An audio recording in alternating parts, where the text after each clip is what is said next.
माझ्या मित्रमैत्रिणींनो, स्वागत आहे तुमचे प्रीती अकॅडमी या आपल्या युट्यूब चॅनलवर। आज आपण क्लास 8 त्याचा चॅप्टर नंबर 11 समतेचा लढा हा यामधला काही भाग अभ्यासणार आहोत। आज आपण काही चळवळी बघणार आहोत, जसं शेतकरी चळवळ आहे, कामगार संघटना आहे, आधुनिक भारतामध्ये या चळवळीनं कसं काम केलं, कसं वर्क केलं याबद्दल आपण आज अभ्यासणार आहोत, याबद्दल आपण आज शिकणार आहोत। ठीक आहे, चला मग स्टार्ट करूया। बघा, एक शेतकरी चळवळ होती। शेतकरी चळवळमध्ये काय की ब्रिटिशांच्या आर्थिक धोरणाचे दुष्परिणाम भारतीय शेतकऱ्यांना भोगावे लागत होते। ठीक आहे, मग आता जमीनदार, सावकार यांना ब्रिटिश सरकार संरक्षण देत असे आणि शेतकऱ्यावर अन्याय करत। काय माहितीये का, ब्रिटिश आपल्या भारतामध्ये होते, मग ब्रिटिशांचं जे काही आर्थिक धोरण होतं त्या आर्थिक धोरणामुळे काय प्रॉब्लेम होत होता, त्या आर्थिक धोरणाचे जे काही दुष्परिणाम आहे ते आपल्या भारतीय शेतकऱ्यांना भोगावे लागत होते। ठीक आहे, आता हे ब्रिटिश काय करत होते की जे जमीनदार आहे, सावकार आहे यांना संरक्षण देत होते, परंतु सगळा जो त्यांचा हे होता म्हणजे शेतकऱ्यावर ते खूप अन्याय करत होते आणि या अन्यायाविरुद्धच मग शेतकऱ्यांनी लढा देण्याची सुरुवात केली। शेतकऱ्यांनी अनेक उठाव केले। ओके, त्यांनी अनेक उठाव केले। आता कुठलं मग आता ते कुठल्या प्रकारचे उठाव होते आपण बघू। सगळ्यात पहिले बंगालमधील शेतकऱ्यांनी नीळ उत्पादनाच्या सक्तीविरुद्ध कृषी संघटना स्थापून उठाव केला। मला सर्वप्रथम उठाव कोणी केला? बंगालमध्ये जे काही शेतकरी होते त्यांनी नीळ उत्पादनाच्या सक्तीविरुद्ध कृषी संघटना, ओके, ही लक्षात ठेवायची आपल्याला, कृषी संघटना स्थापून उठाव केला। ठीक आहे, मग बघा, दीनबंधू मित्र यांच्या नीलदर्पण या नाटकाने नीळ उत्पादक शेतकऱ्यांची हलाखीची स्थिती सर्व समाजाच्या नजरेस आणली। ओके, लक्षात, सर्व समाजाच्या नजरेस आणली। ठीक आहे, आता बघा पुढे बघा, 1875 मध्ये, मग 1875 साली काय झालं तर 1875 साली महाराष्ट्रातील शेतकऱ्यांनी जमीनदार व सावकार यांच्या अन्यायाविरुद्ध मोठा उठाव केला। 1875 साली महाराष्ट्रातील जे शेतकरी होते त्यांनी जमीनदार आणि मग ते सावकार यांच्या अन्यायाविरुद्ध मोठा उठाव केला। याच्यामध्ये काय आणखी की बाबा रामचंद्र यांच्या पुढाकाराने 1918 साली उत्तर प्रदेशातील शेतकऱ्यांनी किसान सभा ही संघटना स्थापन केली। ओके, केरळमध्ये बघा, केरळमध्ये मोपला शेतकऱ्यांनी मोठा उठाव केला, परंतु ब्रिटिश सरकारने त्याला चिरडून टाकला। त्यानंतर बघा, 1936 साली प्राध्यापक NG रंगा यांच्या पुढाकाराने अखिल भारतीय किसान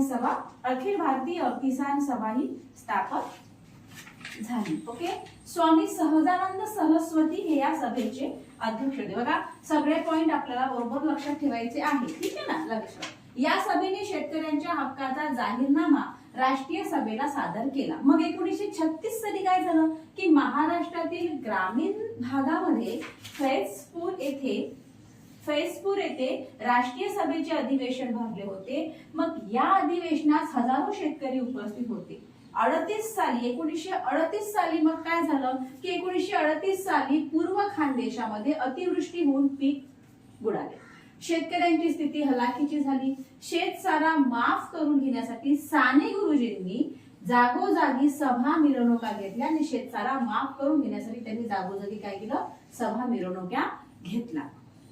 ठीक आहे, परत आपण एकदा रिपीट करू म्हणजे तुमच्या लक्षात राहील की नेमकं मी काय सांगितलं, काय सांगण्याचा प्रयत्न केला। बघा, लक्षात आपण काय बघत आहोत, आपण क्लास 8 चा चॅप्टर नंबर 11 समतेचा लढा हा आपण बघत आहोत।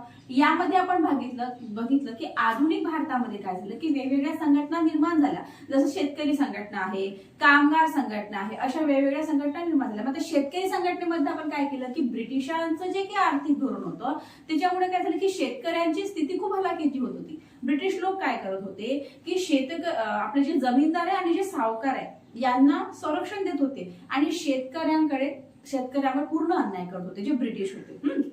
आता बघा, मग आता काय झालं की शेतकऱ्यांनी काय केलं की आता जो की अन्याय झाला, आता बघा कुठल्याही गोष्टीची एक लिमिट असते, लिमिट झाली की मग त्याच्या विरुद्ध आवाज उठवला जातो। मग शेतकऱ्यांनी सुद्धा तसंच केलं, शेतकऱ्यांविरुद्ध जो काही अन्याय झाला त्या अन्यायाविरुद्ध मग त्यांनी काय केलं, आंदोलन करण्यास सुरुवात केली। मग आता कुठे कुठे आंदोलन झाले, सर्वात पहिलं जे आंदोलन झालं बंगालमध्ये तिथे नीळ उत्पादनाच्या जी काही सक्ती केली जात होती नील उत्पादनाच्या सक्ती विरुद्ध, मग कृषी संघटना स्थापन झाली आणि कृषी संघटना स्थापन करून उठाव झाला. त्यानंतर काय झालं माहितीये का, दीनबंधू मित्र यांच्या नीलदर्पण हे त्यांनी एक नाटक केलं. मग या नाटकाने नील उत्पादक शेतकऱ्यांची हलाखीची जी काही स्थिती होती ती सर्व समाजाच्या नजरेस आणल्या गेली. ओके, आता बघा 1875 साली काय झालं, महाराष्ट्रातील शेतकऱ्यांनी जमीनदार व सावकार यांच्या अन्यायाविरुद्ध मग मोठा उठाव केला. पहिले बंगालमध्ये बघितलं आपण, ठीक आहे. त्याच्यानंतर जे दीनबंधू मित्र होते त्यांनी नीलदर्पण नाटकातून समाजाची स्थिती म्हणजे शेतकऱ्यांची स्थिती समाजाच्या नजरेसमोर आणली. त्यानंतर काय झालं की 1875 साली मग जे महाराष्ट्र होतं त्या महाराष्ट्रामधील शेतकऱ्यांनी जमीनदार आणि सावकार यांच्या अन्यायाविरुद्ध मोठा उठाव केला. ओके, बघा बाबा रामचंद्र होते. बाबा रामचंद्र यांच्या पुढाकाराने मग 1918 साली उत्तर प्रदेशातील शेतकऱ्यांनी किसान सभा ही संघटना स्थापन केली. कोणाचे? बाबा रामचंद्र यांच्याने. ओके, केरळमध्ये मोपला शेतकऱ्यांनी मोठा उठाव केला आणि तो ब्रिटिश सरकारने चिरडून टाकला. त्यानंतर बघा 36 मध्ये काय झालं की प्राध्यापक NG रंगा यांच्या पुढाकाराने मग अखिल भारतीय किसान सभा ही स्थापन झाली. ठीक आहे, स्वामी सहजानंद सरस्वती हे या सभेचे अध्यक्ष होते. लक्षात ठेवा, प्राध्यापक NG रंगा 1936 साली यांनी काय केलं की अखिल भारतीय किसान सभा स्थापन केली आणि या अखिल भारतीय किसान सभेचे अध्यक्ष कोण होते? मग ते होते स्वामी सहजानंद सरस्वती. ओके, हे यांचे अध्यक्ष होते. ते झालं. आता मग काय झालं की या सभेने काय झालं की शेतकऱ्यांच्या हक्कांचा जो जाहीरनामा आहे तो राष्ट्रीय सभेला सादर केला. कोणी सादर केला? अखिल भारतीय किसान सभा. कोणी स्थापन केली? प्राध्यापक NG रंगा. त्यांचे अध्यक्ष कोण होते?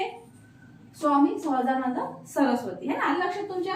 मग आता या सभेने काय केलं की शेतकऱ्यांच्या हक्कांचा जाहीरनामा राष्ट्रीय सभेसमोर त्यांनी सादर केला. मग आता परत काय झालं 1936 साली. मग 1936 साली काय झालं की महाराष्ट्रातील ग्रामीण भागामध्ये कुठे फैजपूर येथे राष्ट्रीय सभेचे अधिवेशन भरले होते आणि या अधिवेशनामध्ये हजारो संख्येने शेतकरी उपस्थित होते.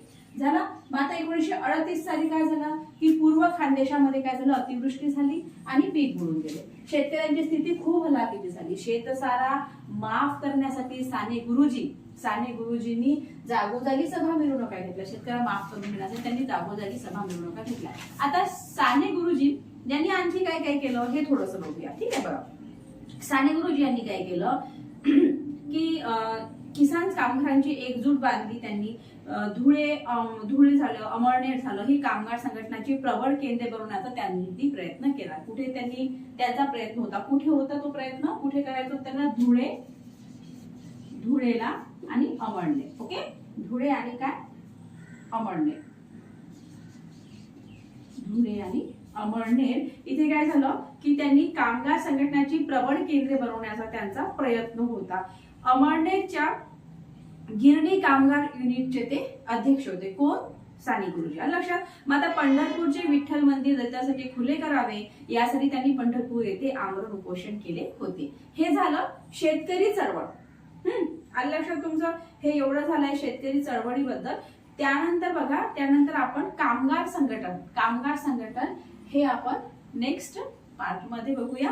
थांबू आपण इथे. व्हिडिओ जर तुम्हाला आवडला असेल तर व्हिडिओला नक्कीच लाईक शेअर करा आणि ज्याला लाईक शेअर सबस्क्राईब करायला विसरू नका. ओके, चला मग भेटूया आपण पुढच्या व्हिडिओमध्ये जिथे आपण बघणार आहोत कामगार संघटन. Okay, thank you.